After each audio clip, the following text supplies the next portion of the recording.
సాక్షిగా బ్రహ్మని నిన్నిమ్మని నా తోడుగా నిన్నటి నిదురలోని కలలలోనా అటులే కమ్మను ఆ కమ్మని తన మాటలే రుజువై నిన్ను నేను కలుపుకున్నా నూరేళ్ళు నిన్ను విడనని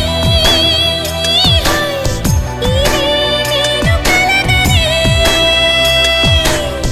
తలలో బ్రహ్మ పలుకులే తెలుసా నీకు నిజమని నిజమే నిజమే నా కూడా తెలుసులే